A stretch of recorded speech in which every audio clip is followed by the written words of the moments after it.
Our next guest says that for moviegoers, this summer has felt oddly like summers of yesteryear, only worse. Most of this season's biggest releases have been sequels that pale in comparison to the original movie. How many times have you heard this before? Scott Feinberg is an entertainment contributor and film industry analyst and joins us right now. Scott, people are getting to the point where everything in this life is a sequel. I'm waiting for Connecticut Style, the sequel. It just seems like it's like one thing after another. What is going on and why? I mean, why are there so many sequels happening right now? Well, first of all, just to give you a sense of what we're talking about, just this year alone, we've had Step Up 2, we've had Iron Man 2, we've had Sex and the City 2, Twilight 3, and it goes on and on, Shrek 4. And the one that actually the only one that was really an improvement over the original was Toy Story 3, and I know we'll talk more about this, but the trend itself, I think, is dictated by the economic considerations of Hollywood. They've found that people respond more to things that they're familiar with, and it's only logical. Unfortunately, that doesn't always correlate with quality, and original ideas, original screenplays are not being made because they're regarded as a gamble, whereas things that have a built-in audience, whether it's an adaptation of a best-selling novel or a hit play or a popular comic book, or a remake of something that was previously successful, or a sequel to something that was previously successful, those things are regarded as safer bets because people, they have something to go on based on previous experience. So it's a bit of a sad thing because we've really lost a lot of originality, and then the economic downturn hasn't helped that either. Yeah, I mean, people think, oh, if we do something they're familiar with, at least they'll go. But then, unfortunately, sometimes they have that big blockbuster weekend, and then goes right down the tubes. Well, that's after that. it. Because what happens is they know just on name recognition alone they can get butts in the seats. But very quickly, people catch. Well, they catch on once they've seen it. Oh, it was not as good as the last one or the last two ones.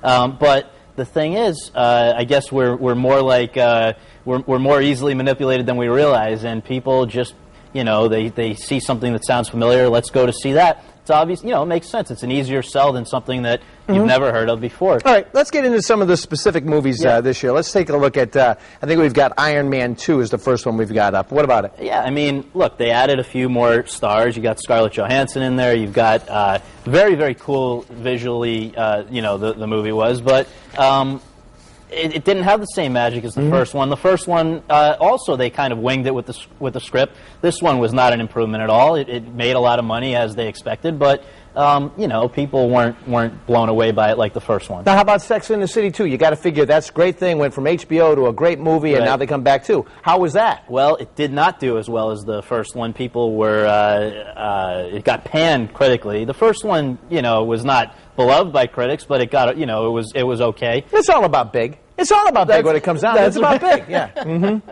Well, and this time they decided they're going to bring it over to Abu Dhabi, which was a questionable move. I don't think they appreciated that there. So, they need to think a little bit more between, the idea here with a lot of this, the common thread is, the quicker we can rush out something that's done well, a sequel to something that's done well, the more likely it is that people will remember and go again. But unfortunately, speed doesn't always equate with quality. In fact, usually it doesn't. Now, how about the whole Twilight franchise? I mean, I saw 2, I was lost because I didn't see 1, and now I find out that 3's there. And the guy's got the great, abs. I mean, that's terrific. Oh, you're Team Jacob? I didn't realize.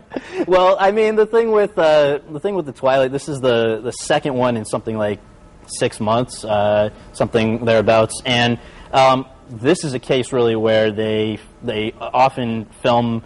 I gather they filmed part 2 and part 3 together. They also figured that on the one hand they don't want to put it right out on top of the other one because they don't want to bury DVD sales and stuff for the second.